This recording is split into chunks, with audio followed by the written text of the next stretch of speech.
Bonjour à toutes et à tous, bienvenue sur Radio Fringale, j'espère que vous allez toutes et tous très bien.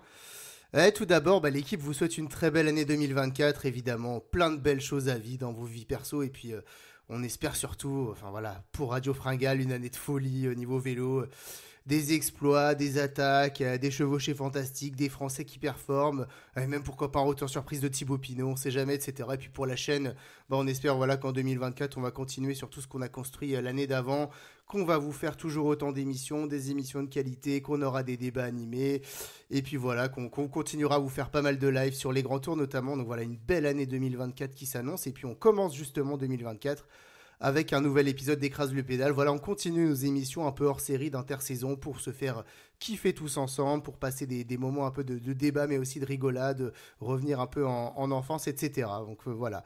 Et pour m'accompagner dans ce nouvel épisode, j'ai avec moi Poppy. Poppy, bonne année, et comment tu vas? Salut à tous, bonne année à tout le monde, j'espère que ça va bien. Écoute, c'est la grande forme, hein. Franchement, trop content. Nouvelle année, qui dit nouvelle année, dit reprise bientôt de la saison sur route de vélo. La saison de cyclocross se passe à merveille, donc tout va bien, écoute. Ouais, t'as raison, une belle saison de cyclocross là, bon, pour l'instant qui est dominée par Mathieu Van Der Poel, Wout van Aert et Pidcock Mm. depuis qu'ils sont revenus, mais c'est vrai qu'on passe des bons moments. Toi, t'as bien profité des fêtes, du coup, t'es pas tombé en fragale. Non, non, ça a été, je me suis suralimenté. J'ai pris quelques kilos, mais bon, va falloir vite perdre tout ça. Mais en tout cas, je me suis bien alimenté pendant ces fêtes. Bon, super. Et écoute, ouais, tu te souviens, vous aviez démarré Écrase les pédales il y a un peu plus d'un an avec Raph, avec qui tu avais démarré à l'époque sur une note francophone, Mhm. puisque si je dis pas de bêtises, vous avez démarré par le top 10 des victoires françaises, tu t'en souviens? Exactement, exactement. Et je me souviens presque du numéro un. Le numéro un, c'était les victoires de la Philippe au championnat du monde. Et écoute, aujourd'hui on va être sur un thème assez similaire, puisqu'on va faire, si ça te va, le top 10 des Français du 21e siècle. Et bah ouais, complètement, complètement. Tu sais, je fais genre, je découvre, alors qu'en fait, on avait parlé de ça déjà un peu avant. Ouais, tout Et à oh fait. ouais.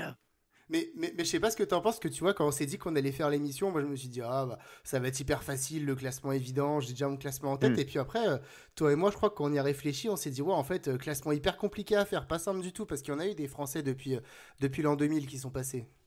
Ouais, il y en a eu plein et surtout qui ont fait beaucoup de choses différentes. Ça va du puncher, du baroudeur, ça va aussi aux méga grimpeurs, à des mecs qui peuvent jouer les classements généraux des grands tours, les sprinters. On a aussi les gars qui sont les chouchous du public. Enfin voilà, il y a beaucoup de choses et d'éléments différents à prendre en compte. Et du coup, en fait, ça fait que le classement est très dur à faire. Je pense qu'on va pas mal débattre par rapport à ça et on va surtout bien constater que bah, c'était pas une mince affaire, quoi.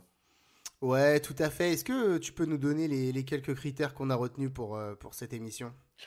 Ouais, ouais, bah, premier critère, évidemment, le palmarès, hein, faut pas se mentir. Sur cette émission, je pense que la place à la subjectivité sera beaucoup moins importante que d'habitude. Donc voilà, palmarès, qu'est-ce que tu as gagné, des courses prestigieuses ou non? Euh, Est-ce que tu as été vainqueur multiple sur des grands tours ou sur des courses très prestigieuses? Enfin voilà.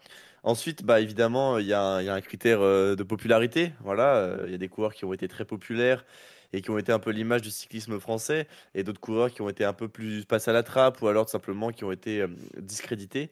Et puis ensuite, mais je crois que c'est à peu près tout, hein. J'ai pas palmarès, popularité.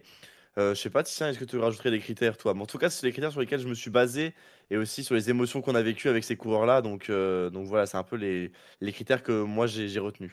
Ouais, c'est ça, pour moi, c'est palmarès, c'est popularité, c'est émotion. Voilà, c'est les trois critères qu'on a pris et je pense que ce top 10 il va bien refléter tout ça, forcément. Voilà, le Mm. sportif, ça compte et ce sera primordial dans ce classement, mais voilà, il y a aussi tout ce qui nous a traversé avec ces Français pendant ces 20 dernières années. Forcément, on a des souvenirs marquants, toi et moi, peut-être sûrement même différents, mais voilà, je pense qu'on.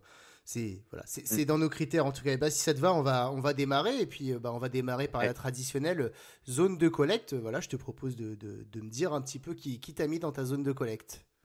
Écoute, zone de collecte animée, j'ai envie de dire, puisque d'habitude, c'est souvent des bidons et des petits sachets de barres énergétiques. Là, je retrouve des bouteilles de champagne ou des emballages de bûches de Noël. Donc bon, c'est un petit peu différent cette zone de collecte. Non, mais sans mauvaise plaisanterie, je vais commencer par une petite mention. Lilian Calmejane, évidemment, que tout le monde connaît. Lilian Calmejane a été dans la discussion pour entrer dans mon top 10. Donc c'est pour ça que je le cite. Il a quand même été dans la discussion parce que finalement, il a quand même une étape sur le Tour et il a une étape sur la Vuelta, ce qui est quand même déjà pas mal pour un coureur cycliste. Il a gagné aussi des courses comme la Drôme, l'Ardèche et l'Étoile de Bessèges, donc quand même un petit peu un palmarès sympa. Et puis Calmejane a roulé sous les couleurs de la Direct Energy, donc avec Bernaudo, etc., Alex Europcar, enfin, et tout ce qu'on connaît derrière. Donc voilà, c'était un bon grimpeur. Donc Calmejane, franchement, je voulais le citer parce que quand même, il y a quand même un petit peu de résultat qui est là. Ok, je t'avoue que pour ma part, je l'avais complètement oublié Lilian Calmejane, mais Et j'ai c'est une l'impression étoile que, filante. ouais, voilà, tu sais, il pourrait figurer dans cette émission qu'on avait fait des étoiles filantes. Mais d'accord, bah écoute, moi Mm. je vais te donner aussi un coureur que j'ai mis. Il y a aussi pas mal de monde dans ma zone de collecte, mais Ouais, par exemple, j'ai j'imagine. un David Moncoutier. David Oh! Moncoutier. Oh, moi je l'ai mis, hein. Ah, Je l'ai mis. bah voilà, on va peut-être pas en parler plus que ça, mais moi j'ai dans ma zone de Ouais, ouais. collecte. J'ai Pierre Roland aussi dans ma zone de collecte. Je l'ai mis dans mon classement Ah aussi. là là là là, Warren Barguil. Aïe, mais aïe, aïe, aïe, aïe. Ah ok, Oh là là, on n'a d'accord. pas le même classement Ah, on n'a du pas tout, le même Tessia. classement. Et puis j'en avais un dernier, bah tiens, j'ai Jean-Patrick Nazon qui était un sprinter du début des années Oh. 2000, vainqueur en 2003 notamment sur les Champs-Élysées au sprint, hein, et puis vainqueur également d'étape en 2004, porteur du maillot jaune, Jean-Patrick Nazon. Donc voilà, qui était, je pense, le plus grand sprinter français des années 2000, en tout cas sur le Tour de France. Donc voilà, il m'avait pas mal marqué. Voilà, bon bah écoute, ma zone de Dernier vainqueur collecte, voilà. français. Dernier vainqueur français sur les champs. Bah sûrement, hein, je pense. Enfin, depuis, il n'y a pas eu de vainqueur français sur les champs. Ben, Donc je ne crois ouais, pas, ouais. c'est pour ça que Ouais, il a ouais, fallu ouais, avoir du c'était coca, en mais. 2003, je me souviens, c'était un duel entre Baden-Cook et McEwen pour le maillot vert. T'as les deux qui finissent au coude à coude et pourtant t'as un mec qui les passe sur la ligne. L'équipe Jean Delatour à l'époque, qui était l'équipe invitée sur le Tour de France, et Nazon qui avait Mm. porté le maillot jaune sur ce Tour de France en tout début, voilà, qui vient chercher une belle étape et qui a rempli l'année suivante avec une étape en 2004. Voilà, pareil, c'est vraiment le début des années 2000. Et puis d'ailleurs, enfin voilà, dans cette zone de collecte, alors je les ai même pas mis, mais ils auraient pu y figurer. En tout cas, je les ai pas mis dans mon classement. Mais tu vois, des mecs comme Jalabert ou Richard Virenque, c'est plus Ouais, des oui. mecs qui ont surfé sur la période 90 et 90, ouais. début, vraiment tout début des années 2000, surtout Jalabert qui a fini en 2002. Donc forcément, bah, je les C'est ai pas pas assez. mis, je pense que toi non plus, parce que vraiment, Non, non, je les ai pas c'est mis. pas des mecs du 21e siècle, voilà, c'est plus des C'est ça. mecs de la fin du 20e siècle. Donc voilà, on les a pas mis, je pense que toi non plus, mais ben voilà, écoute, je parle Non. pas plus que ça de ma zone de collecte, parce qu'apparemment, toi, tu vas en dire davantage sur ces cours après, mais peut-être que toi aussi, t'as mis des cours en zone de collecte encore que moi, j'aurais dans mon classement. Peut-être, peut-être. Allez, je pense que tu l'as pas mis, mais Valentin Madouas, il est pas dedans. Non, pas dans mon Euh, classement. il peut pas rentrer. Pour moi, il y a pas assez chez Valentin Madouas pour l'instant. Bon, il est encore jeune, donc on verra bien. Euh, j'ai pas rentré non plus pour rester un petit peu dans le récent. J'ai pas rentré Benoît Cosnefroy. Pour moi, il n'y a pas assez de palmarès, voilà, tout simplement. Ça aurait pu, voilà, je sais pas s'il gagne l'Amstel par exemple en 2022 devant Katowski, ça peut le faire. S'il gagne la Flèche Wallonne en 2020, bah, ça peut le faire aussi. Voilà, mais ça rentre pas pour l'instant. Je suis d'accord. Euh, j'ai pas rentré non plus Brian Cocard, Samuel Dumoulin ou Jimmy Casper, trois sprinteurs qui pour moi se ressemblaient beaucoup, tu vois, des mecs qui gagnent un peu des courses pro, et qui parfois peuvent aller faire un petit peu coup d'éclat sur les grands tours. Quoique Cocard n'a pas gagné une seule étape de grand tour, je crois. Donc voilà. Non. Euh, et puis j'ai pas rentré non plus Jean-Christophe Perrault. Ouais, Je pense deuxième du pas que Tour tu de France l'aies. pourtant, mais je l'ai pas mis Deuxième non du tour plus. pourtant, hein. Mais c'est Mais tout. Il y a arrivé que sur ça. le tard, et puis ouais, un peu Mm. étoile filante, Beaucoup de Perrault. Enfin, VTT. ouais, voilà, beaucoup de VTT, donc je l'ai pas Ah, mis il est vieux aussi. quand il fait deuxième du tour, hein. Il a quasi 40 ans, je crois, une connerie comme ça. Donc voilà. Et puis deux derniers mecs que je vais citer. J'ai pas rentré Tony Galopin.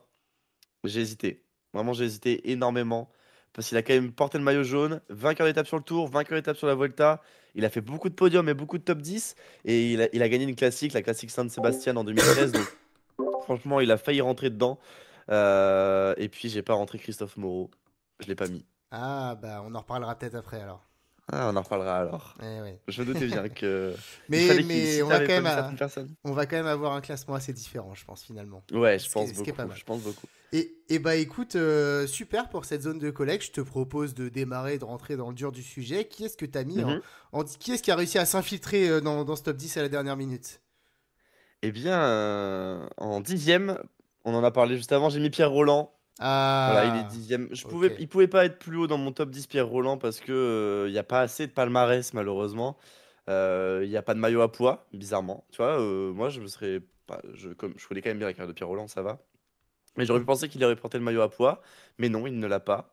Il y a juste en palmarès, on va dire, accompli, bah voilà, on a cette fameuse quatrième place au Giro d'Italie.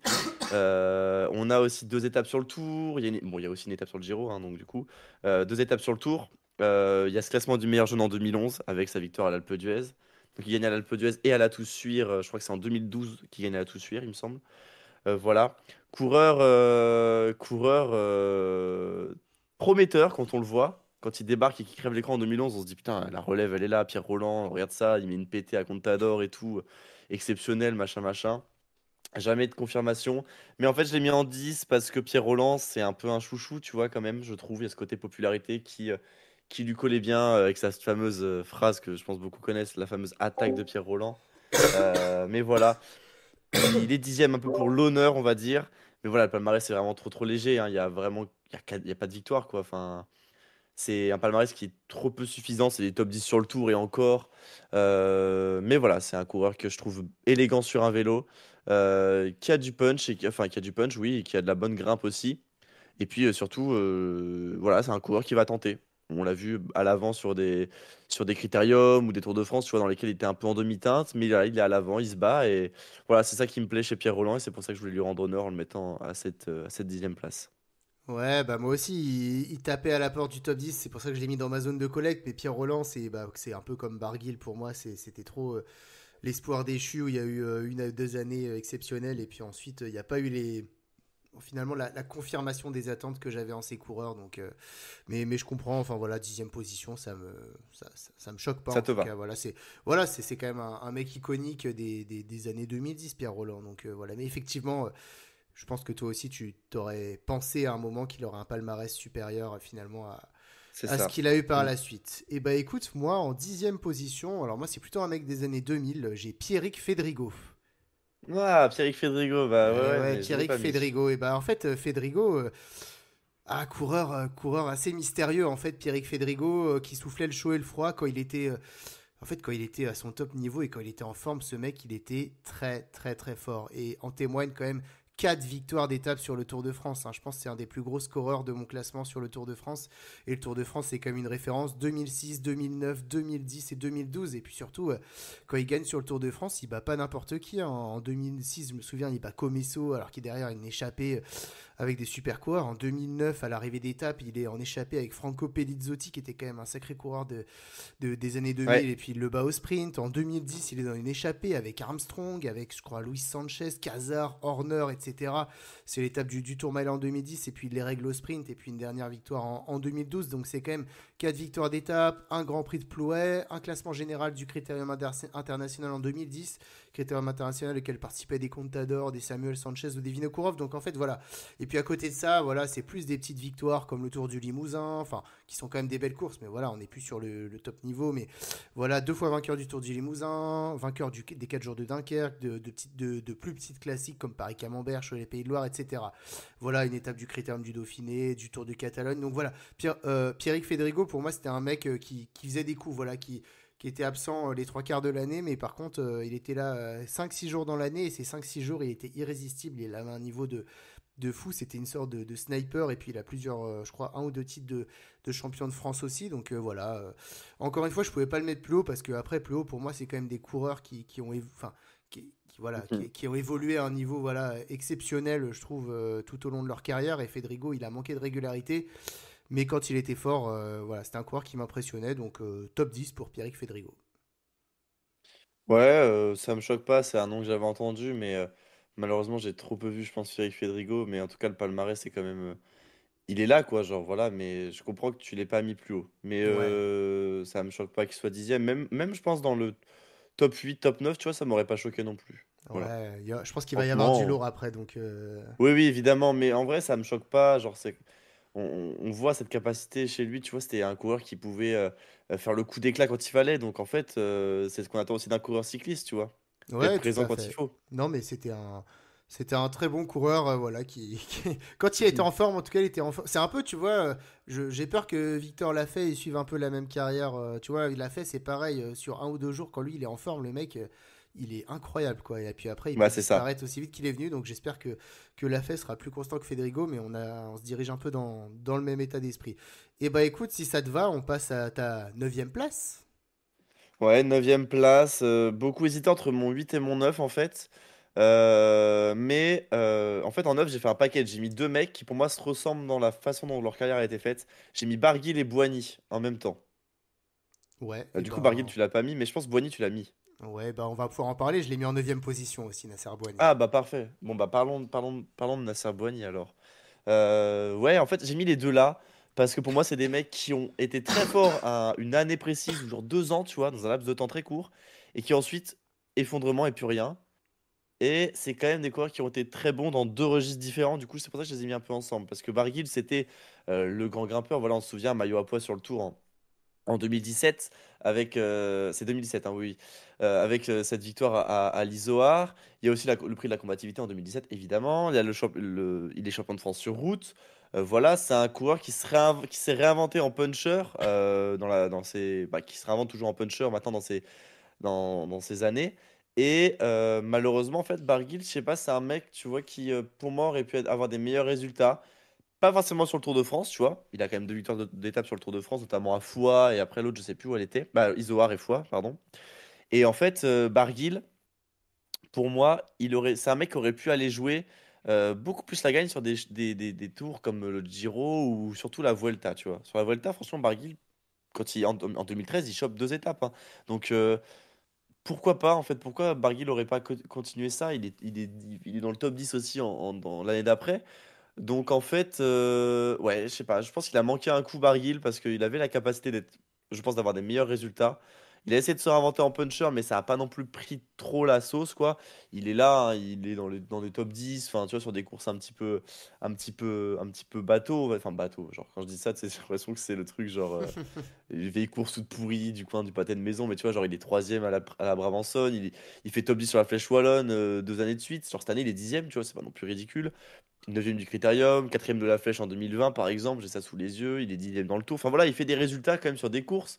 Il est là, mais il est jamais vraiment tranchant.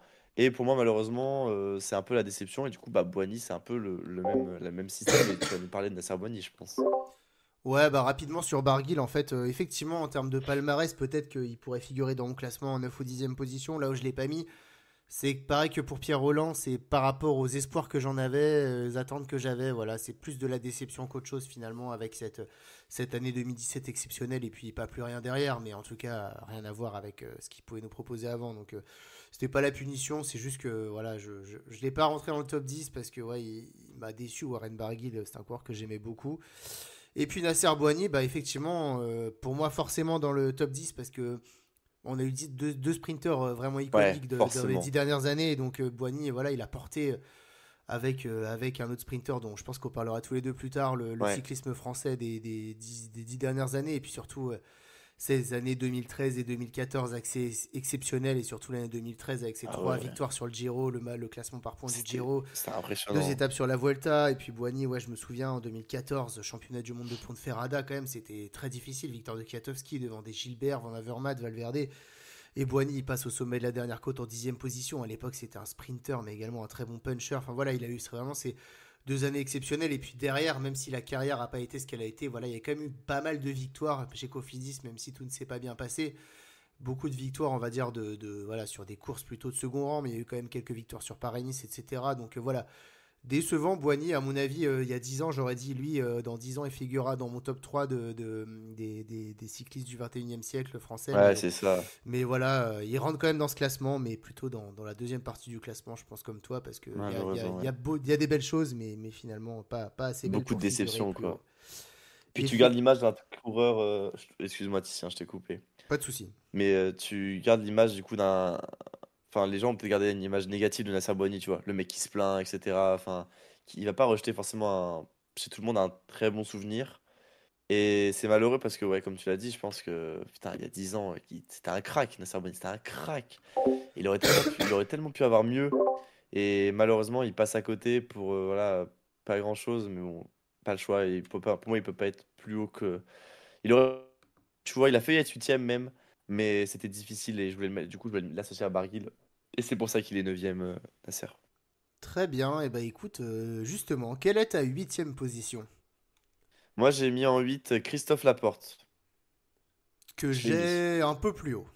Mais vas-y, Ok, du coup, moi, donne. Dis-moi pourquoi en huitième position. Très rapide, hein, je le fais rapide, comme ça tu pourras en reparler juste après. Mais en gros, voilà, il y a quand même, il y a du palmarès chez Christophe Laporte. Voilà. Bon sprinter, bon puncher, mec de classique. Il commence, on le sait, chez Cofidis. Ces années Cofidis, c'est pas les meilleures. Voilà.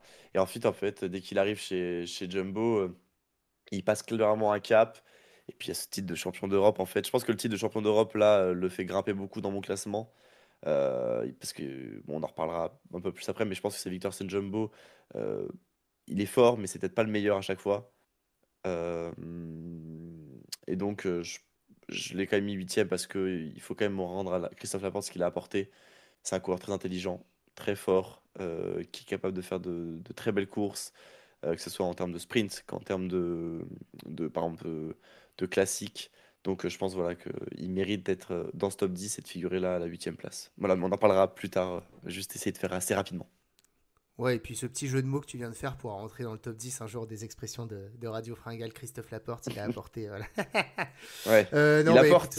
non, mais tu verras, moi, il est pas beaucoup plus haut que toi, donc je suis plutôt d'accord avec tout ce que tu as dit sur Laporte. Et puis moi, bah écoute, c'est marrant parce qu'en huitième, j'ai aussi un Christophe, mais c'est pas Christophe Laporte, c'est Christophe Moreau, justement. Ah, tu l'as mis là, ok. Ouais, bah écoute, bah oui, moi je suis peut-être, voilà, je suis un peu plus J'ai peur que ancien tu le que mettes toi, plus haut. donc non, je l'ai pas mis plus haut quand même, parce qu'en haut c'est du très lourd, Ouais, c'est du lourd. mais tu vois, moi justement qui ai découvert le cyclisme avec ces années 2000 et justement qui ai découvert le cyclisme via le Tour de France 2000, Tour de France 2000, Christophe Moreau, quatrième du Tour de France, et en fait, Christophe Moreau, alors première chose déjà, c'est que dans les années 2000, qui ont été un peu tristes pour les Français en termes de classement général, c'était chaque année notre meilleur Français sur les grands tours, enfin surtout sur le Tour de France, Ouais. c'est toujours notre porteur d'espoir. Tu vois, en 2001, il arrive dans cette position. En 2001, il remporte, il claque le prologue quand même à Dunkerque, hein, devant González de Galdeano, Ulrich, Armstrong, Sevilla. Enfin, tu vois, des monstres à l'époque. Hein. Il est premier maillot jaune du Tour. Enfin voilà, il est très très fort. Je crois qu'il, si je dis pas de bêtises, il est dans les deux, trois premiers du Dauphiné juste avant. Enfin voilà, 2002, ensuite année où il est assez poissard.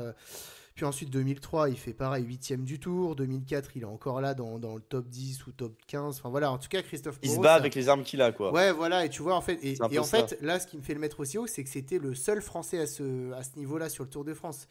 Faut pas oublier que derrière, à l'époque, c'était des Stéphane Goubert qui tapaient au port du top 20. Enfin voilà, vraiment, on n'avait pas de Et Français pour jouer la personne. victoire. Et puis surtout, Christophe Moreau, c'est une année quand même 2007. Faut pas oublier que 2007, Christophe Moreau, il gagne le Dauphiné libéré et qu'au jour d'aujourd'hui, c'est le dernier vainqueur français, quand même, 2007. Hein, donc il y a bientôt 20 ans maintenant, le dernier vainqueur français d'une course par étape World Tour.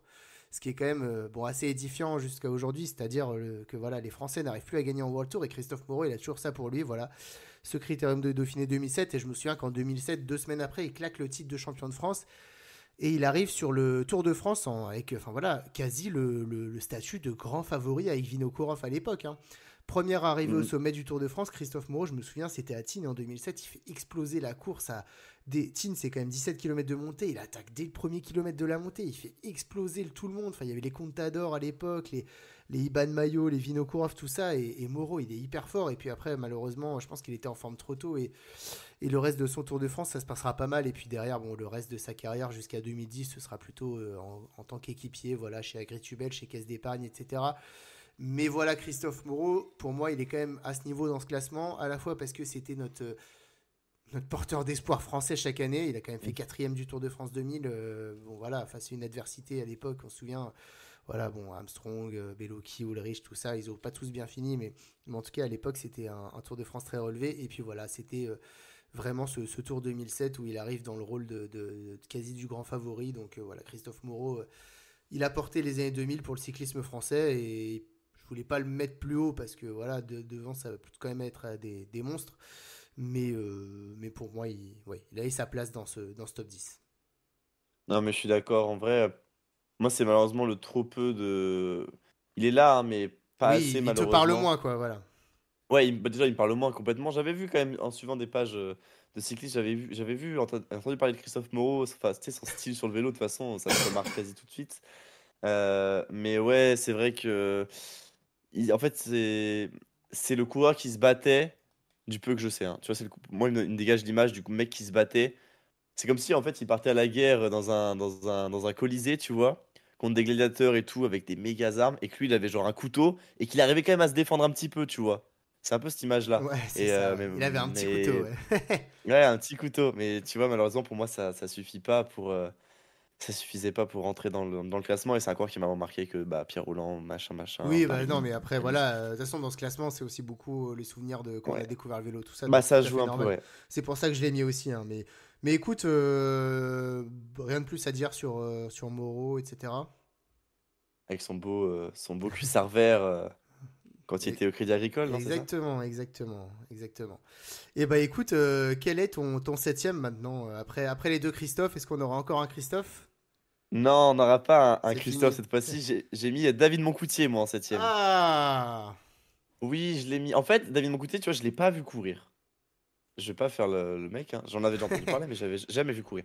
En fait, quand j'ai regardé un peu son palmarès, etc., il a gagné 4 fois le classement de la montagne de la Vuelta. Ouais, Et ouais, je c'est trouve ça ouf. incroyable. J'ai pris les Français et je me suis dit, qui ici, voilà, je balance des mecs, qui ici a gagné 4 fois quelque chose d'un grand tour ou d'une grande course, tu vois? Bah, personne. Barguil, il y a un maillot à poids. Dans les mecs qu'on cite, tu vois, Pierre Roland, il n'y en a aucun. Boigny, il y a juste, enfin, il y a juste, entre guillemets, il y a le maillot cyclamen sur le Giro. C'est cyclamen, hein, le violet, c'est ça, hein? Non? Le cyclamen, ou alors Cyclamen, c'est non, pas le bleu? cyclamen, c'est le cyclamen, c'est, je crois que c'est le, ah, je sais plus, c'est pas le meilleur sprinter, je sais plus. Non, Azzurro, peut-être. Ouais, le maillot Azzurro, c'est le maillot bleu, oui, le meilleur grimpeur du Giro. Ok. Donc, du coup, il a, tu vois, le meilleur sprinter du Giro, Boigny. Donc, voilà. Et lui, il a eu 4 fois ce classement de la montagne. Donc, en fait, il a 4 fois, 4 fois d'affilée, quoi. 2008, Ouais, 2009, 2010, 2011, 4 fois d'affilée. Alors qu'aujourd'hui, dans le Tour de France, souvent, t'as 4 Français d'affilée qui l'ont, tu vois. Il y a eu des coupures avec genre des Maïka, évidemment les Pogacar, les Vingegaard, etc. Mais tu vois, 4 fois d'affilée, la même personne qui chope le maillot de la montagne, sachant qu'en 2010, 2011, 2009, 2008, t'as quand même des gars qui sont là, tu vois, des gars qui vont gagner au sommet des grands cols. Donc voilà, puis c'est un coureur qui, quand je lisais un petit peu les articles et tout, qui dégageait quand même une sympathie, tu vois, qui avait l'air d'être un coureur agréable, enfin voilà, qui sortait pas forcément du lot mais qui avait la niaque. Enfin, j'ai trouvé ça sympa un peu de me renseigner sur David Moncoutier. Et au final, je me suis dit, bah franchement, bah pourquoi il est. Enfin, qu'est-ce qu'il a envié à des mecs comme Pierre Roland, par exemple, tu vois? J'adore Pierre Roland, hein, mais je me suis dit, qu'est-ce qu'il a envié à ces gars-là, tu vois? Franchement, il avait tout bien, tu vois. Puis il fait quand même deux, trois trucs. Enfin, voilà, il fait aussi quatrième de Paris-Nice. ouais, et Euh, double vainqueur d'étape sur le Tour, hein. Double vainqueur d'étape sur le Tour, ouais, troisième du critérium international aussi. Enfin, tu Ouais. vois, il y a du résultat qui est là.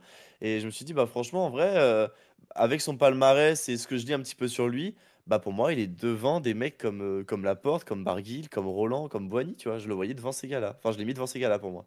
Voilà. Mais du coup, peut-être que tu peux donner un peu ta version, parce que toi, tu l'as pas mis, donc je pense Je que l'ai. tu as des bonnes raisons. Alors, déjà, ça me fait trop plaisir que tu l'aies mis sans l'avoir suivi en course parce que bah, moi, je l'ai bien suivi comme je le voyais dans les années 2000 et David Moncoutier, c'est coup de cœur, c'est dans le top 10 de mes coureurs préférés de tous les temps. En fait, c'était un mec ultra gentil et même aujourd'hui, il est consultant sur Eurosport. Je trouve que c'est un mec hyper posé, très bon consultant. Enfin voilà, je pense que tu vois, on voit qu'il c'est un mec hyper sympa. Donc, enfin voilà. Et moi, il m'avait beaucoup touché. Pourquoi je l'ai pas mis dans le top 10? Bah alors, bon, moi, il a été longtemps en balance avec Federico pour la 10e place. Parce que c'est pareil, David Moncoutier, c'était un mec assez inconstant aussi, tu vois. C'est le mec qui pouvait Ouais, finir bah oui. 50e d'une étape de montagne Bah comme sur dans le le Tour, il y top a rien, 15. quoi. Ouais, sur le tour, en fait, il gagne. En fait, Par en exemple. montagne, il gagne deux étapes, mais il gagne les deux étapes en baroudeur en 2004 et en 2005. Et donc, deux belles victoires, mais effectivement, je crois que son meilleur résultat sur le tour, c'est au classement général, c'est 15e du tour en 2002. Et ensuite, en fait, de mémoire, ouais, c'est assez marrant parce qu'il était beaucoup catalogué comme grimpeur, mon coutier. Et pourtant, les deux victoires qu'il gagne, bah, c'est pas tellement des victoires en grimpeur, c'est plus un peu en baroudeur. Donc voilà, et après ça, en fait, moi, ce qui a fait balancer, c'est que effectivement, alors.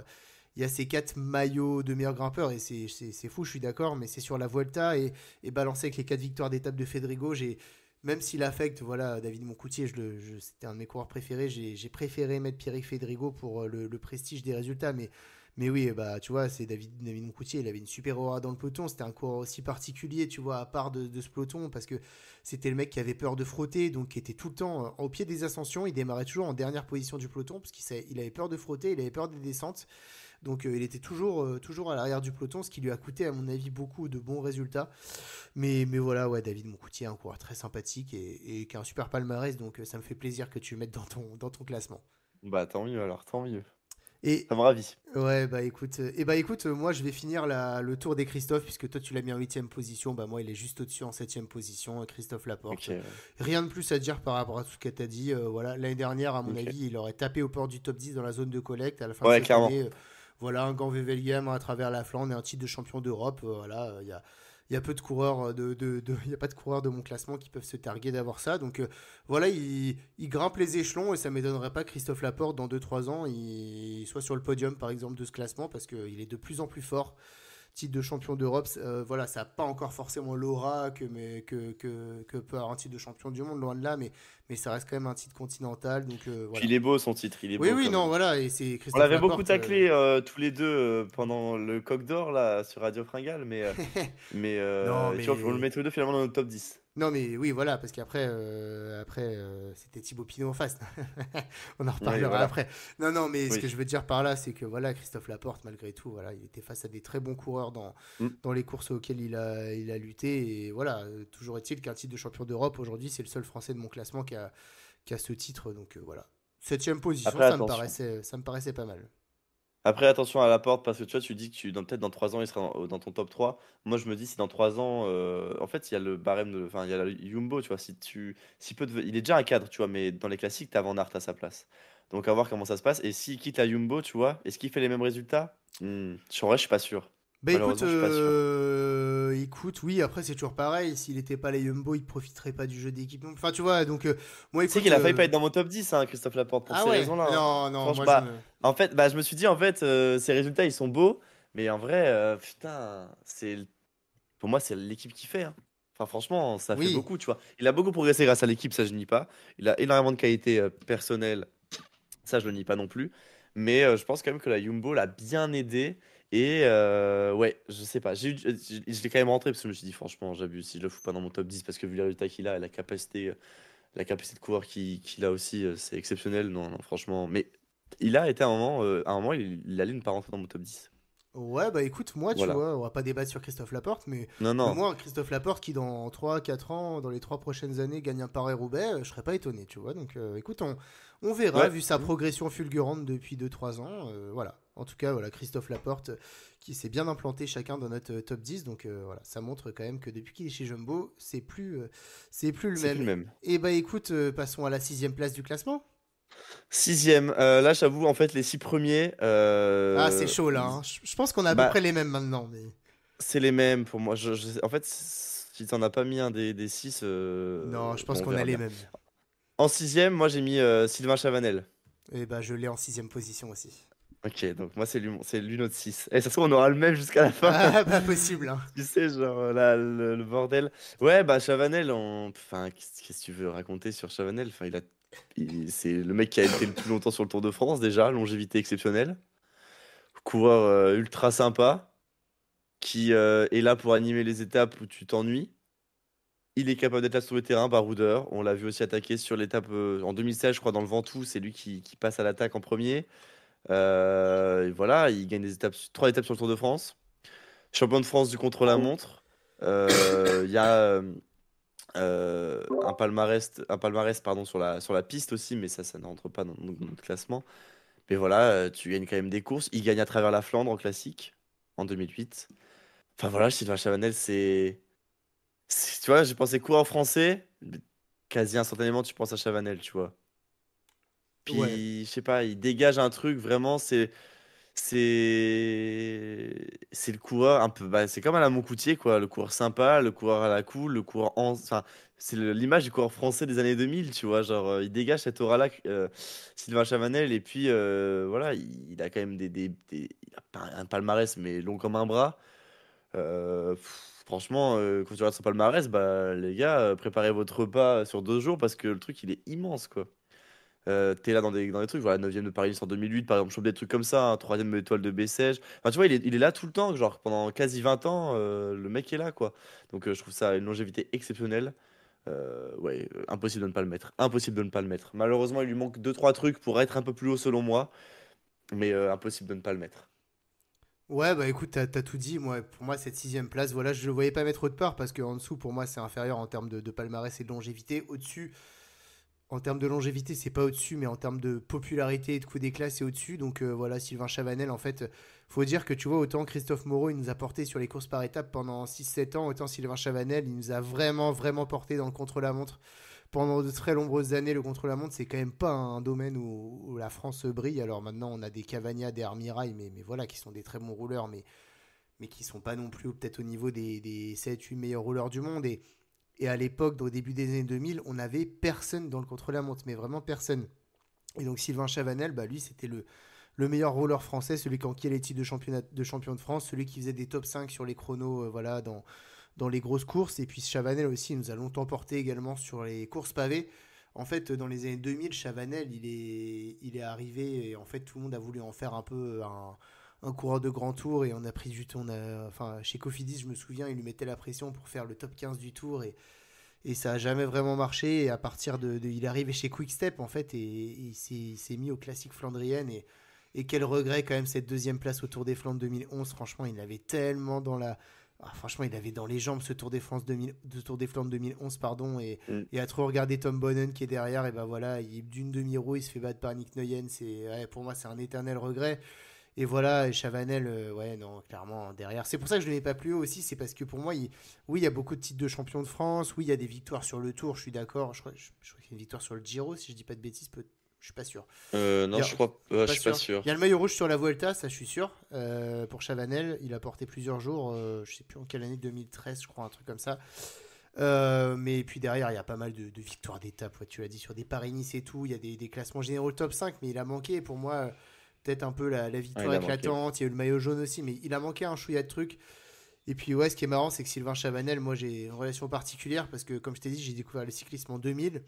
Et première classique que je découvre quand j'étais gamin, je devais avoir 5, 6 ans en 2000. Et Paris Tour, pardon, 2000. Et un mec qui fait 200 un mec de l'équipe Bonjour à l'époque, un jeune français de 20 ans qui fait 200 km d'échappée seul en tête. Et c'était Sylvain Chavanel. Et je me souviens, tous les commentateurs étaient là. De lui, 200 km, il a 21 ans, je crois, sur Paris Tour. Il se fait reprendre dans les 30 derniers kilomètres par les monstres de l'époque. Là. Et puis tout le monde s'était dit, ah ouais, lui, ça va être un crack. Et effectivement. Bah voilà, depuis il a pas une seule saison, il a manqué le Tour de France, il a porté le cyclisme français également sur ses capacités qu'il avait. Donc non bah voilà, Sylvain Chavanel pour toute cette longévité, sixième du classement, à mon avis c'était une très bonne place. Ouais, non, mais je suis d'accord. Il peut pas être plus haut parce qu'il lui manque quand même quelques trucs par rapport au mec pour moi devant. Ouais, c'est ça, Que ce soit exactement. en termes de popularité ou de résultats. Il est pour moi un cran quand même en dessous. S'il gagne, tu vois, ce Tour des Flandres, peut-être qu'il peut. Moi, pour moi, s'il gagne le Tour des Ouais, Flandres, par ouais, exemple, ouais. s'il a un Tour des Flandres, il passe devant mon cinquième, c'est sûr. Moi aussi, c'est sûr. Mais il passe pas devant les quatre autres. Et bah ok, bah justement, si on a fini de parler de Sylvain Chavanel, ça y est, le top 5 est là, et qui est ton Ouais. cinquième? Écoutez, c'est pour moi. Quand on parle de popularité avec Thibaut Pinot, c'est beau, tu vois. Mais pour moi, la popularité du cyclisme français, elle est représentée par un homme. Et pour moi, cet homme, c'est Thomas Vauclair. Ah, cinquième, C'est... ok. Tu l'as mis, toi, ou pas? Ah, bien sûr que j'ai Vauclair, mais beaucoup plus haut. Ah! Ah, putain! Ah Ah, ok. ouais, Bah, ah ouais.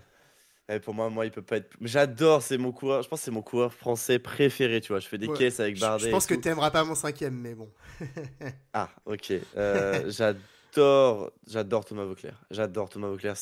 Pour moi, c'est ce mec-là qui m'a fait aimer et découvrir le vélo, tu vois. J'adore ce gars-là. Son épopée en 2011, elle est légendaire. Voilà, il y a rien à dire.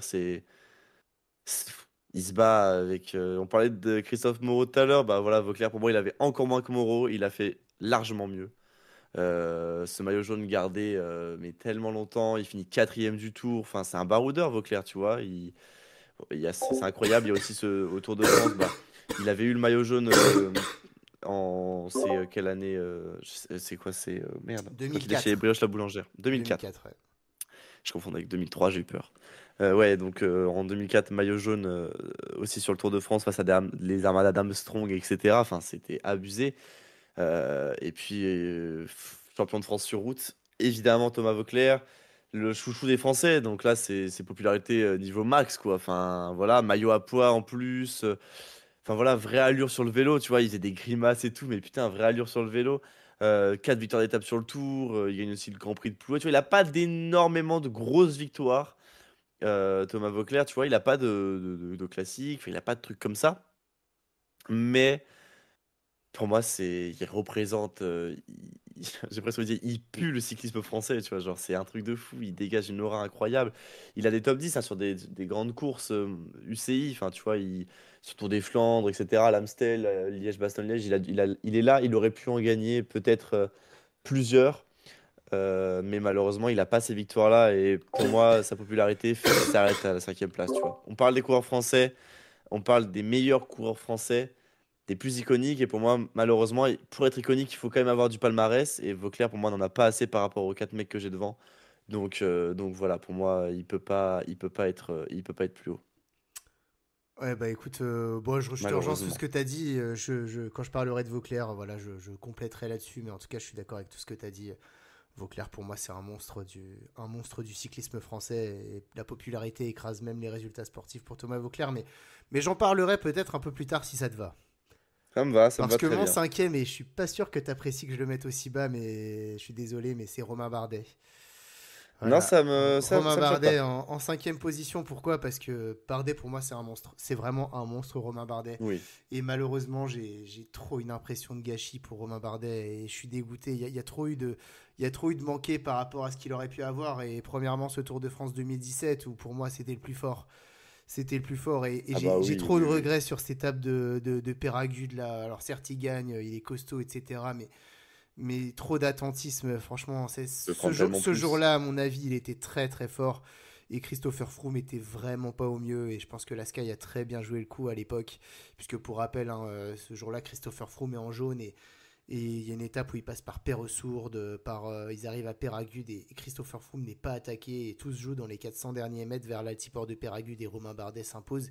Et Christopher Froome, en 400 mètres, il perd quoi? 25-30 secondes. Il explose totalement.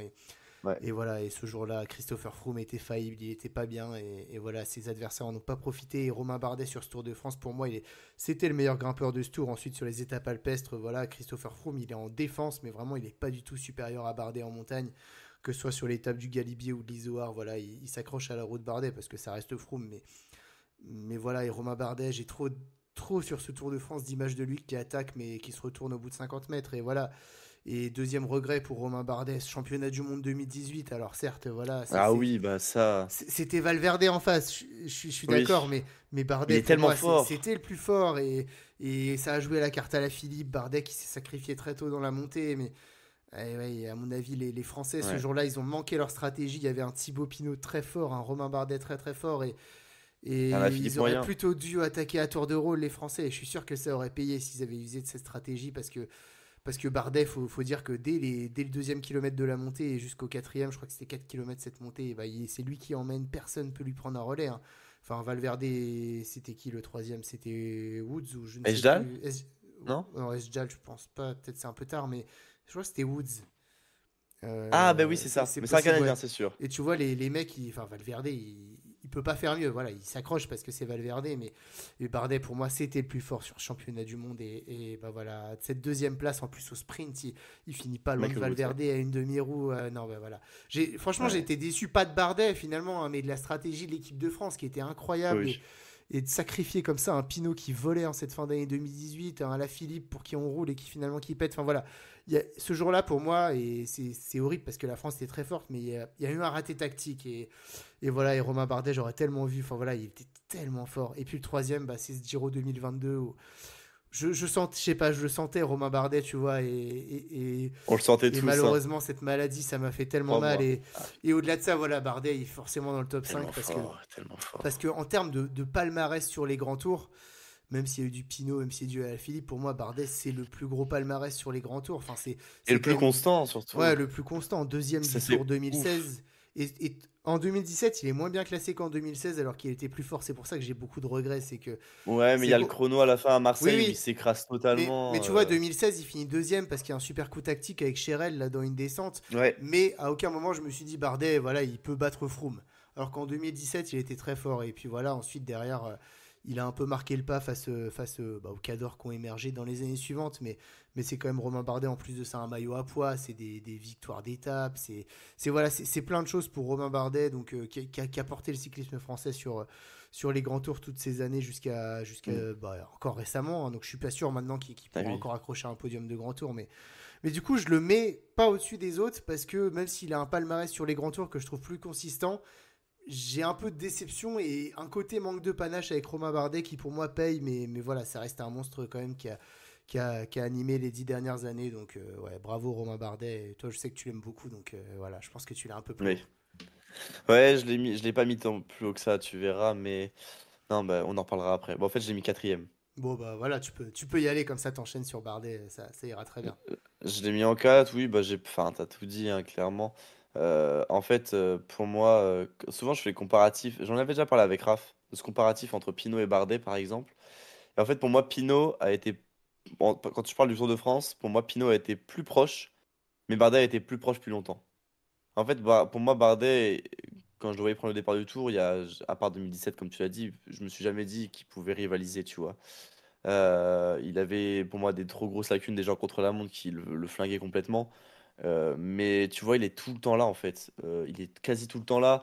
9e en 2015, il est deuxième en 2016, troisième en 2017, euh, sixième en 2018, 2019, il est meilleur grimpeur, mais bon, il était complètement à la peine. C'était un Ouais, tour et il sort désastreux, de il l'a nulle même part dit son lui-même, meilleur hein. grimpeur à la fin. Ouais, ouais, il le dit lui-même que c'était une catastrophe. Et puis même là, en fait, l'année dernière, sur le tour de, 2000, de 2022, il est sixième, quoi. Enfin, alors qu'il a 30, plus de 30 piges. Enfin, il fait le doublé de Giro Tour, en plus, en 2022. Putain, franchement, l'année 2022, c'est des gros regrets pour moi, pour Romain Bardet, parce que pour moi, ce Giro, il lui tendait quasiment les bras. On avait bien vu hein, que c'était l'un des plus forts, si ce n'est le plus fort dans les montées. En plus, il fait un tour des Alpes monumental aussi juste avant, donc les voyants étaient complètement ouverts pour lui. Et voilà, ouais, pour moi, il manque quelque chose, il manque un résultat à Bardet. Putain, il en manque un, il manque pas grand-chose, mais il manque quelque chose pour être devant les mecs que j'ai au-dessus. Mais putain, c'était un monstre Bardet quand même. C'était un monstre. C'est toujours un monstre, hein, Oui, oui, oui, c'est clair. honnêtement, c'est En, toujours un monstre. en fait, tu vois, je trouve qu'en cyclisme, il y a des mecs qui arrivent à élever leur niveau sur une ou deux courses, tu vois, dans l'année Mm. par rapport à leur niveau de base. Et c'est ce qu'il a manqué à Bardet. Il lui a toujours manqué. Il a toujours été très fort, très constant, mais je trouve qu'il lui a manqué cette faculté d'élever son niveau par rapport à d'autres coureurs dont on va parler après pour monter plus haut. Et c'est ce qui lui a coûté de belles victoires. Mais ouais, c'est un super coureur. En tout cas, je suis d'accord avec toi. Ouais, ouais. Il a jamais porté le maillot jaune, Bardet, hein. Ça, c'est Non, un truc qui me c'est fout vrai. droit. Il n'a jamais porté le maillot jaune. Ouais, Comme l'un de ses ouais. compatriotes, dont on parlera peut-être sûrement après, mais Sûrement. il a jamais eu le maillot jaune. Donc voilà, je l'avais mis en 4. T'avais Eh mis qui ben, en 4 écoute, toi? moi, Ah, mon mais tu l'as pas dit. quatrième, non, je l'ai pas encore dit. Bah, le podium, j'ai pas hésité. Moi, en fait, pour moi, c'est que des mecs iconiques. Et du coup, en quatrième position, moi, Ouais. j'ai mis Arnaud Desmar. Ah, tu l'as mis là. Je l'ai Ok, mis en donc quatrième Vauclair est dans ton position. podium. Vauclair est dans mon podium, ouais, c'était Ok, évident. ok. Arnaud Desmar, pourquoi? Parce que, bah voilà, Arnaud Desmar, tout simplement, c'est le sprinter français du 21e siècle. C'est le mec qui nous porte dans le sprint. C'est un nombre de victoires. J'ai plus le nombre de victoires en tête, mais Arnaud Desmar, c'est un nombre de victoires incroyable. Champion du monde espoir, vainqueur d'un monument Milan-San Remo en 2016. Double vainqueur d'étape sur le Tour de France, vainqueur d'étape à de nombreuses reprises sur le Giro, vainqueur du classement par points du Giro. Je sais plus s'il a gagné sur la Vuelta, je suis pas sûr par contre. Mais tu vois, c'est des paris tours à Arnaud Desmar, plein de courses dans l'année. C'est un gagneur Arnaud Desmar. C'est un mec voilà, qui a souvent souffert finalement sur le sprint, notamment sur le Tour de France face aux grosses armadas. Arnaud Desmar, c'est un coureur qui a besoin d'être emmené dans un sprint. C'est pas un Caleb Ewan ou un Robbie McEwen des années 2000 qui se faufilait un peu. Non, non, c'est un mec qui a souvent souffert peut-être d'un manque de train, mais quand il est fort, Arnaud démarre. Enfin voilà, la scie classique, c'est pareil. Enfin, tu vois, le mec, quand il est à son top niveau, et Dieu sait que des fois, voilà, il est pas à son top niveau, c'est un monstre en fait du sprint et il est capable de battre n'importe qui, surtout sur des sprints longs. Arnaud démarre, ça m'a toujours fasciné cette capacité à lancer le sprint à plus de 200 mètres et justement à prendre avec la force qu'il a, à prendre cette vitesse et à jamais pouvoir être rejoint. Donc voilà, quand les planètes s'alignent, c'est un tueur. Alors c'est vrai que maintenant, depuis 1 ou 2 ans, c'est un petit peu plus difficile, mais il arrive toujours à ressurgir quand il faut. Arnaud démarre et j'espère que cette année 2024, ça va aller pour lui. Donc voilà. Pour moi, il est pas assez iconique malgré le fait qu'il ait gagné un monument pour figurer le podium, mais juste parce que c'est le plus gros scoreur français. Il a porté la Groupama FDJ pendant tellement longtemps. Donc voilà, Arnaud démarre en quatrième position. Ça me semblait la bonne place pour lui dans ce classement. Ouais, ouais, ouais, bah écoute, tu me spoil à chaque fois, je l'ai mis juste au-dessus, moi je l'ai mis en troisième. Je me doute, C'était je me la doute. bagarre avec Bardet. Ouais, ouais, bah c'était la bagarre avec Bardet. Il y a le palmarès exceptionnel, il y a des victoires d'étape sur le Tour de France, des victoires d'étape sur le Giro, il y a le maillot de meilleur sprinter du Giro. Enfin, voilà, c'est. On avait, avant qu'Arnaud Démare arrive dans le sprint, j'ai envie de dire, on avait un peu une période, tu sais, d'un peu de flou Ouais, avec il n'y avait pas grand-chose, hein. Il y avait quasi personne, il y avait du Dumoulin, il y avait. Et noté, il y avait bah, Jimmy Casper, etc. Mais tu vois, c'est pas des mecs qui étaient non plus des malades. Et puis voilà, Desmar est arrivé et il a complètement réinventé le sprint français, notamment son Giro là en 2022 où il est archi dominant aussi. Il y a le Giro 2021 ou 2020 pardon où là c'est mais ah, putain la vache, mec, il gagne 4 étapes. Enfin, c'était fou, il était tellement fort sur le Giro 2020. Voilà, il y a aussi des Milan-Turin, tu vois. Euh, Peut-être, il est champion de France sur route, évidemment. Il y a des étapes sur Paris-Nice. Enfin, voilà, il a gagné quasi. En fait, tu prends toutes les courses qui existent, il a quasiment gagné partout, voilà, pour faire simple. Mais voilà, il lui manque peut-être. Allez, il lui manque peut-être. Allez, je sais pas.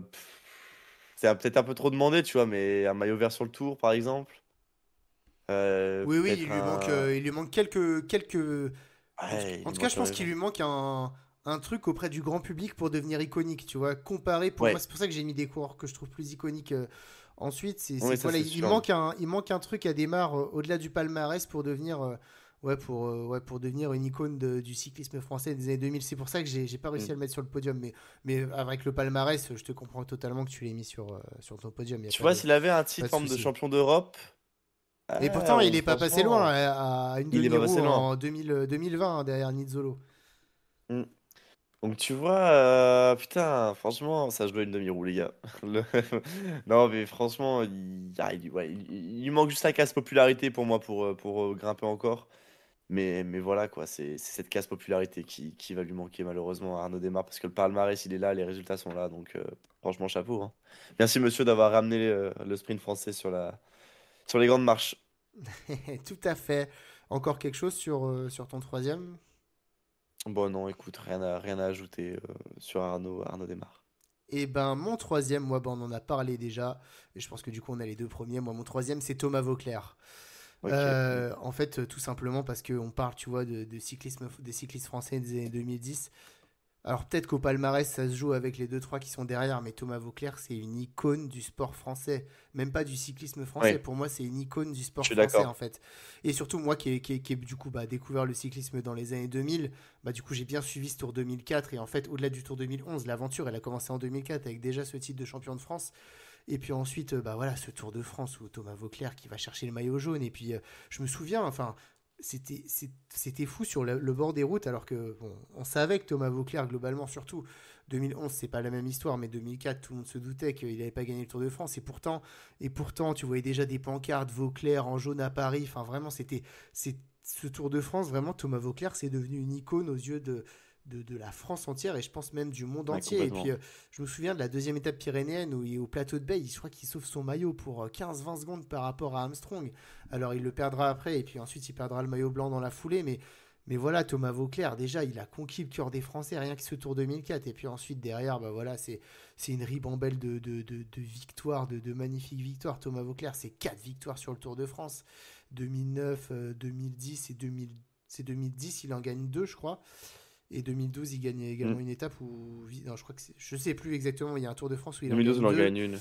Ouais, donc ça doit être 2010 où il en gagne deux. C'est le Grand Prix de Québec en 2010. Je me souviens de ce Grand Prix de Québec avec une attaque mais monumentale dans les deux derniers kilomètres. Le Grand Prix de Plouay, deux fois le Tour des Alpes-Maritimes, le maillot Il à en poids gagne deux du en Tour. 2010, pardon. Il en gagne deux en Ouais, ouais. 2010. Le maillot à poids le maillot à poids du Tour de France en 2012. Enfin voilà, plein de courses par étapes françaises qui remportent des étapes en voiture, en voilà, sur plein de courses, et notamment sur Paris-Nice, où je me souviens il gagnait souvent Thomas Vauclair. Donc non, pour moi, c'était un monstre, c'était un mec qui surgissait, mais de nulle part. Enfin, tu vois, je me souviens de son Grand Prix de Plouay qui gagne. Bon, c'était il y a longtemps, c'était en 2007, mais ça m'avait marqué parce que Mm. on voit le peloton, on voit les 10 premiers du peloton dans la dernière côte à l'écran, et d'un coup, tu vois surgir Thomas Vauclair de nulle part, et il met une attaque, enfin, il est hors de portée du groupe derrière, enfin, c'est plus pour ça. Alors, effectivement, derrière, voilà, il a jamais pesé sur le.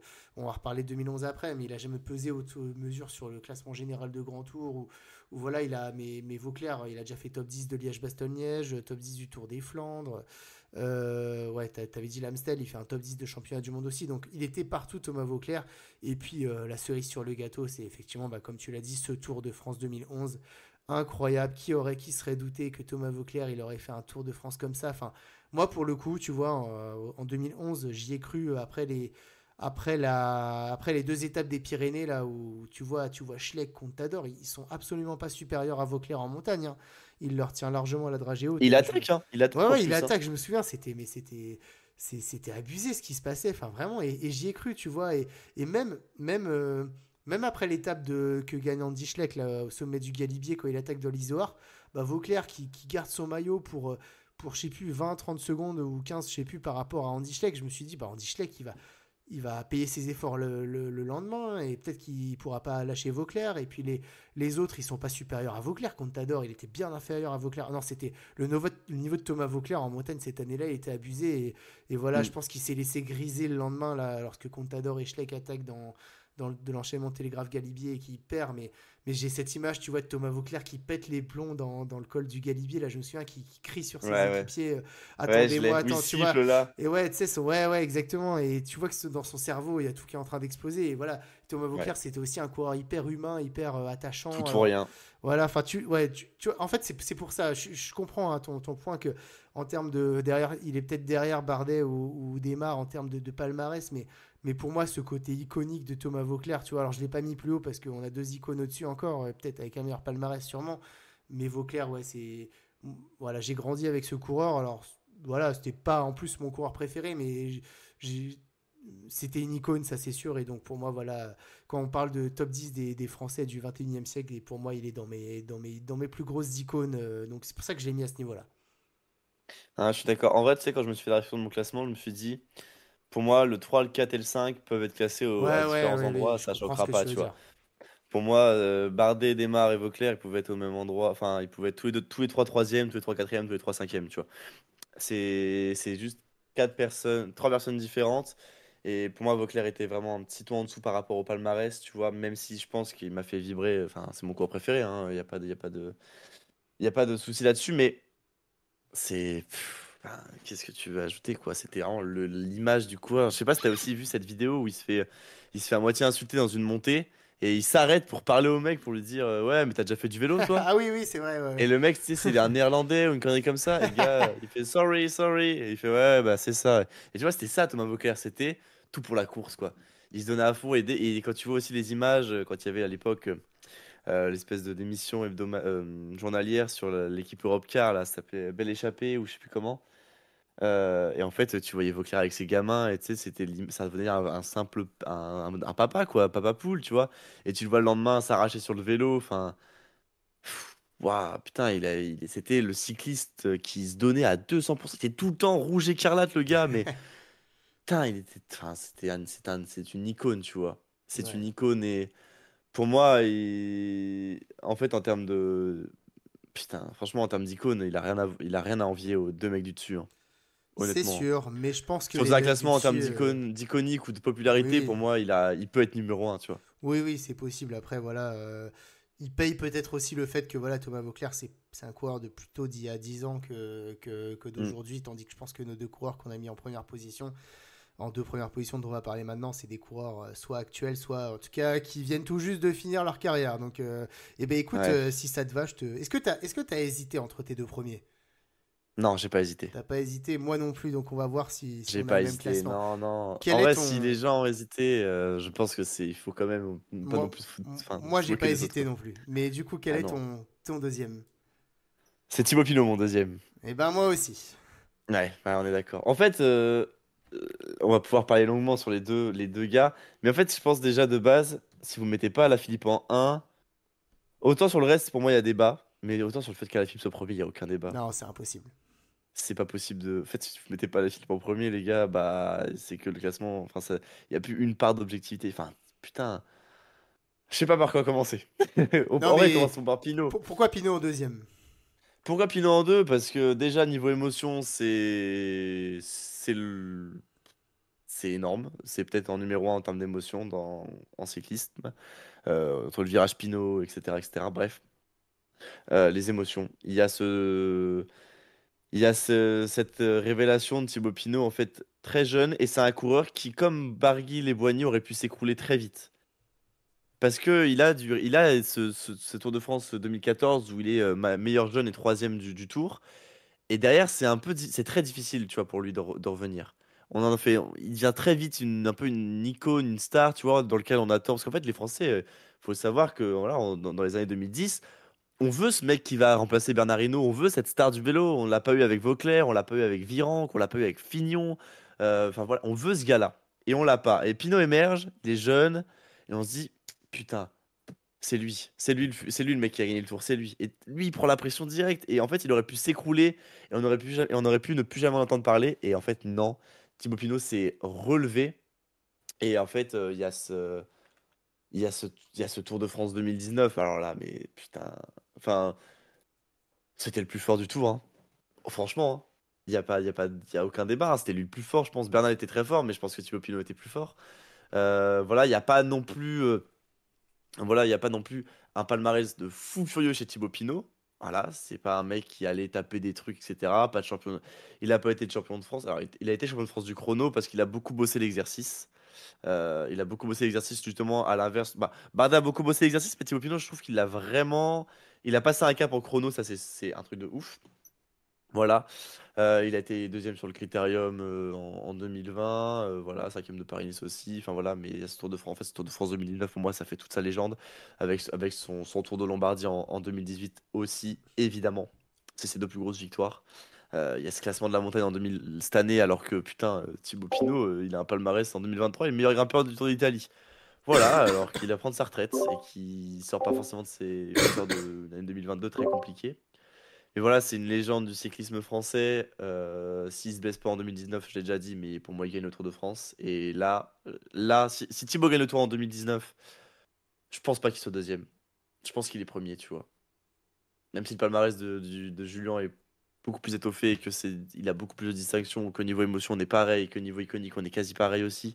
Je pense que s'il prend ce Tour 2019, Thibaut Pinot, il passe un cap énorme. Et pour moi, il serait numéro un du classement. Mais l'histoire a voulu que. Donc voilà, je sais pas si t'as envie d'ajouter plus de trucs sur Thibaut Pinot, mais voilà. Non, bah écoute, il suffit de voir ce qui s'est passé lors de l'avant-dernière étape du Tour cette année, Ah dans ouais. la montée du petit ballon, et puis de voir ce qui s'est passé autour de Lombardie pour juste comprendre à quel point Thibaut Pinot, et là c'est sûr je peux être sûr en disant ça, c'est pas qu'une icône du cyclisme français, c'est une icône du sport français. Enfin voilà, on n'a Même jamais du vu sport ça. mondial, hein. Et en fait, c'est ce que je me dis à chaque fois, c'est que c'est pourtant Thibaut Pinot, c'est un champion, mais c'est pas une superstar ou c'est pas un mec qui a un palmarès. C'est pas Pogacar, c'est pas Van Der Poel, etc. en termes de palmarès. Et pourtant, je pense que pour tous ces mecs, on verra jamais, même qui sont pourtant hyper appréciés, je pense, du peloton aujourd'hui, on verra jamais ce qu'on a vécu avec Thibaut Pinot. C'est hors norme ce qui s'est passé avec Thibaut Pinot cet été. Et voilà, très sincèrement, je n'ai jamais vu ça dans le sport, en fait. C'était un moment de malade, une telle communion d'un coureur avec ses supporters. Bon, alors le sport, en tout cas le cyclisme. Donc, juste En pour sport, ça, si c'est déjà arrivé des trucs comme ça. ouais. Mais Ouais, bah, bah, par exemple, tu vois, Jordan, quand il prend sa retraite oui, dans le oui. basket, c'est Mais assez ouf, hein. tu vois, la différence avec ça, c'est que je suis sûr que tu peux me donner que des noms des mecs qui sont des plus grands champions de leur sport. Et Thibaut Ah Pinot, bah oui. c'est un très grand coureur, mais pour moi, c'est pas un immense champion dans le sens où, en termes de palmarès, alors, c'est super un tour de Lombardie, voilà, des super classements généraux sur les grands tours. Mais Thibaut Pinot, voilà, il a pas gagné de grands tours. Voilà, en dehors de ce tour de Lombardie, c'est des performances, c'est un podium du tour, c'est des magnifiques victoires d'étape. Mais le départ qu'a eu ce coureur pour le palmarès qu'il a, c'est démentiel en fait. Et c'est là qu'on voit à quel point Thibaut Pinot c'est iconique. Et c'est pour ça que pour moi je le mets en deuxième position. C'est que voilà, en termes de palmarès, voilà, Pour moi, c'est kiff-kiff avec jusqu'à la top 5 de mon classement, jusqu'à des mecs comme Bardet. Voilà, voilà. Il y a quand même ce monument. Il y a quand même ce monument en plus. Après, il y a quand même aussi beaucoup de déception de la part de Thibaut Et la Pinot. manière, hein. Et la Voilà. manière aussi, Mais hein. tu vois, Thibaut Et Pinot, lui, c'est vraiment. il m'a autant déçu que Romain Bardet dans le sens où voilà, et je pense qu'il est passé à côté de beaucoup de choses. Alors pas forcément lui par Ouais. rapport à son tempérament, mais plus par rapport à voilà, peut-être à une fragilité, à de la malchance aussi, etc. Donc il y a de la déception, mais voilà, tu vois, aujourd'hui il est bien plus iconique que Romain Bardet, alors que c'est deux mecs qu'on a Ouais. toujours mis un peu en parallèle dans les carrières et tout simplement parce que je pense qu'il y a voilà, ça a généré plus d'émotions. Les défaites de Pinot, c'est plus voilà, côté humain, comme tu dis, la blessure de 2019, etc.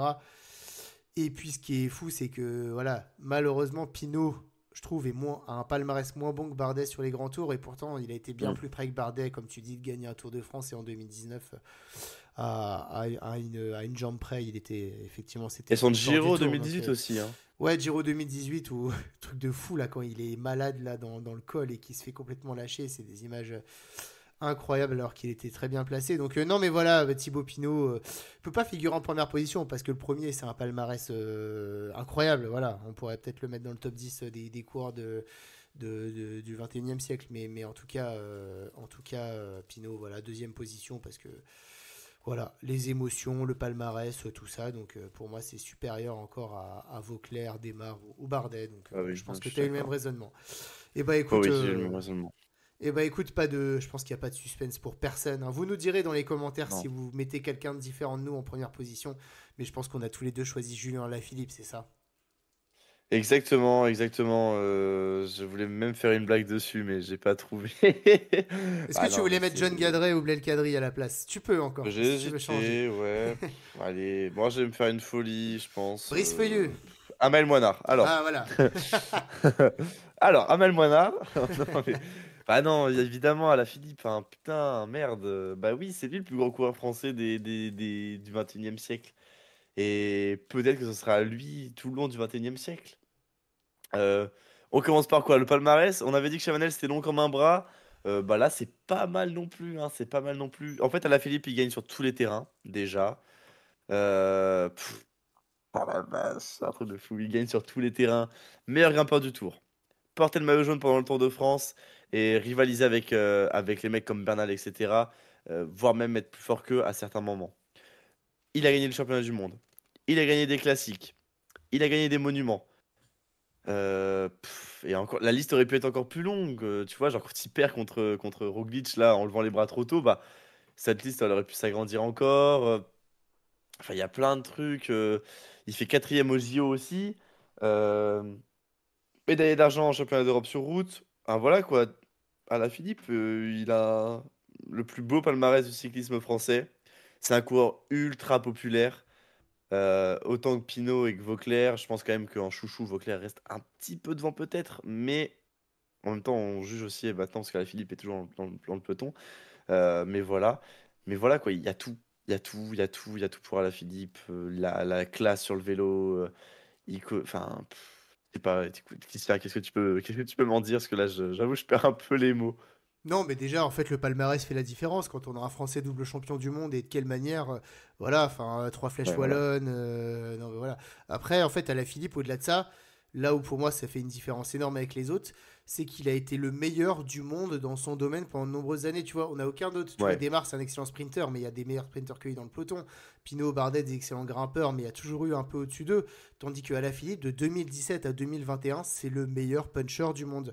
Quand il accélère dans une côte, il est intraitable et personne ne pouvait rien faire contre lui. Alors depuis, voilà, je pense qu'il a un peu baissé dans la hiérarchie, mais pendant 4-5 ans, vraiment, c'était le mec sur une côte de 2 km. Et je repense encore à cette étape d'Épernay en 2019, quand il attaque en 300 mètres, alors que je pense qu'ils sont à fond derrière, il leur met 100 mètres en 300 mètres. C'était les différences qu'il était capable de faire sur des côtes pentues et courtes.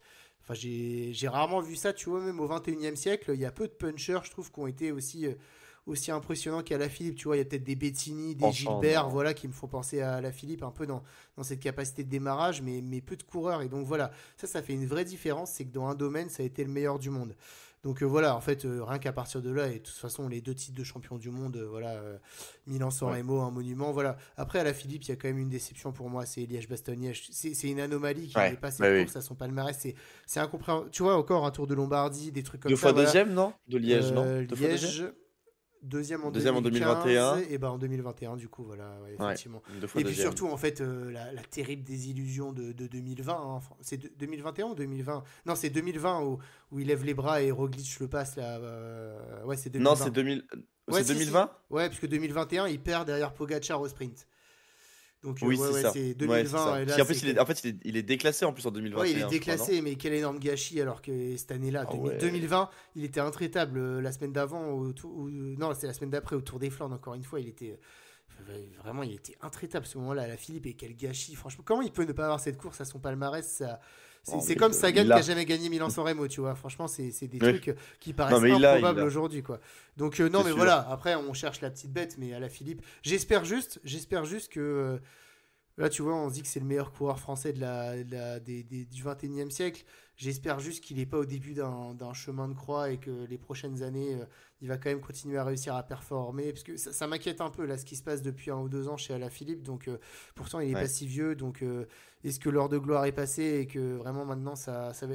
En fait, tu vois, il y a tellement eu de belles choses avec Alaphilippe depuis 2016-2017 que ça me ferait de la peine que ça m'a fait un peu de la peine de le Alaphilippe du Tour de France, du dernier Tour de France. Donc voilà, Ouais. j'espère juste qu'il y a à part vraiment une fin de carrière beaucoup plus anonyme, à aller faire un comme Sagan chez Total Energy, à passer 2 ans à rien faire. Donc j'espère juste ça parce que ça rendrait pas hommage à. J'aime pas trop les champions, voilà, qui finissent leur carrière vraiment comme ça dans l'anonymat et dans la Il y a de la difficulté. poisse, Donc hein, après, sur il y a de la ces... poisse, mais voilà, Quand je il crois. chute là derrière Van Aert Oui, oui, oui, oui, non, mais voilà, Philippe, c'est un immense champion. J'espère qu'il saura encore aller chercher d'autres, tu vois. Je crois pas qu'il ait fait le Giro, encore des trucs comme ça. J'aimerais bien aller le voir Mm. parce que je pense que maintenant sur des Lièges ou sur des trucs comme ça, moi qui retrouve un niveau hors norme, ça va être compliqué avec Evenepoel dans son équipe aussi. Mais je pense qu'il a encore des choses à faire à la Philippe et voilà, s'il Ouais. peut se concentrer sur des nouveaux objectifs, je pense que il peut encore aller nous gratifier de belles victoires. Ouais, clairement. Et puis peut-être le voir sur des courses un petit peu différentes, tu vois. Donc je vois ça dans son palmarès. Il a fait deuxième du Tour de Lombardie aussi, hein. Putain, c'est un truc de Ouais, fou. ouais. Mais ça Il va a être dur à tellement de... gagner maintenant, hein. Ça va être dur à gagner. Mais en fait, maintenant, en fait, il était tellement fort. En fait, c'est dur, hein, d'être ultra dominant dans ton domaine pendant 4 ans, 4 5 ans, tu vois. C'est super dur, hein, quand il... Être le meilleur puncher du monde, c'est super dur. Et regarde les mecs qui l'arrêtent aujourd'hui, les mecs... Enfin, il battait des Van Der Poel, des Van Aert, et aujourd'hui, les gars qui sont devant lui, c'est Evenepoel, Pogacar, enfin, tu vois, enfin, les noms qu'on cite, enfin, c'est des cracks absolus, les gars qu'on cite, tu vois. Donc, non, non, et à voir si les Evenepoel, etc., ils auront la même carrière que lui, c'est pas dit non plus pour l'instant. Donc, non, non, franchement, putain, s'il est pas en un, je pense que c'est un scandale, honnêtement. Les deux titres de champion du monde, c'est légendaire. Le deuxième, en fait, les deux, même les deux, hein, la façon dont il gagne, c'est incroyable. À chaque fois qu'il gagne, c'est lui le plus fort, de toute façon. Et quand il perd, parfois, c'est lui le plus fort aussi. Grosso modo, hein. Ouais, non, mais tout à fait. Pendant plusieurs Milan-San années, il Remo a été. 2017, bah, ça joue encore à une demi-roue. Oui, oui, oui. Liège-Bastogne-Liège en 2020, c'est une demi-roue aussi. 2021, bah, ça joue au sprint. Enfin, tu vois. Ouais, ouais. Strade Bianche 2021, bon, il fait deuxième aussi. Enfin, putain. Enfin, après, Van Der Poel, met une pété. Voilà, quoi. Non, Rien à dire là-dessus. mais Alaphilippe a clairement dominé son sujet, c'est-à-dire le punch, pendant plusieurs années. Voilà, il y a pas à Plus, il revenir s'amuse un peu là-dessus. sur le Tour de France. C'est un Ouais, coureur non, qui s'amuse mais aussi. clairement, c'est un coureur en tout cas qui anime les courses avec son style, Mm. donc on s'est jamais ennuyé. Et c'est vrai je trouve qu'il a porté le cyclisme français à une époque où, voilà, finalement, dans ce 21e siècle, il y a beaucoup de bons Français, mais tu vois, je pense qu'il y a aussi beaucoup de Français qui soit étaient un peu battus parce qu'il y avait des meilleurs, soit comme Pinot, Bardet, qui sont passés à côté de grandes victoires. Donc voilà, la Philippe, lui, il a su mettre la balle au fond et il a su Mm. dominer son sujet pendant de Clairement. nombreuses années. Donc top 1, forcément, Julien Alaphilippe. De ce top 10, est-ce que tu as quelque chose à rajouter ou on a fait le tour? Non, pas vraiment. Très content d'avoir fait ce top 10. Ouais, très sympa. T'as vu, j'anticipe presque la fin là. Non, mais très content d'avoir fait ce top 10, c'était vraiment un super. Et puis content de pouvoir un petit peu discuter, débattre. Bon, on n'a pas trop débattu parce qu'on a quand même été globalement d'accord. Mais content d'avoir pu exposer, tu vois, les différentes idées et puis d'expliquer un peu les choix et d'avoir un petit peu un classement objectif là-dessus.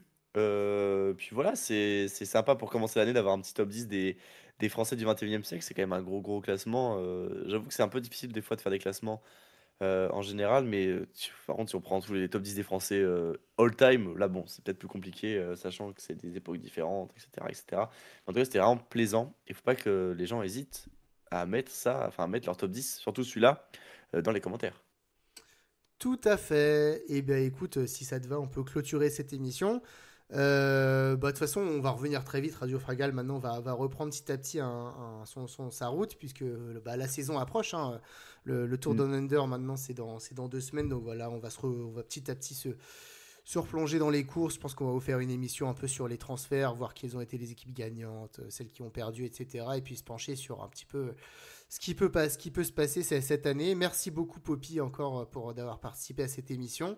N'hésitez pas à Pas de vous soucis. abonner, hein. Franchement, voilà, on est preneur, hein, de vos abonnements. On espère dépasser en début d'année les 2000 abonnés. Donc voilà, n'hésitez pas, ça nous fait super plaisir. Et puis pardon, écrase les pédales, c'est aussi un moyen, voilà, de débattre, de s'amuser. Donc n'hésitez pas à commenter, à nous donner votre top 10 avec Poppy, on est preneur de tout ça. Et puis bah, nous, on va vous Yes. dire à bientôt, n'est-ce pas Poppy? Exactement, à bientôt, prenez soin de vous, et puis voilà. Merci les gars, des bisous et à bientôt. Merci Poppy. Bisous à tout le monde, bisous, et allez Romain Bardet quand même.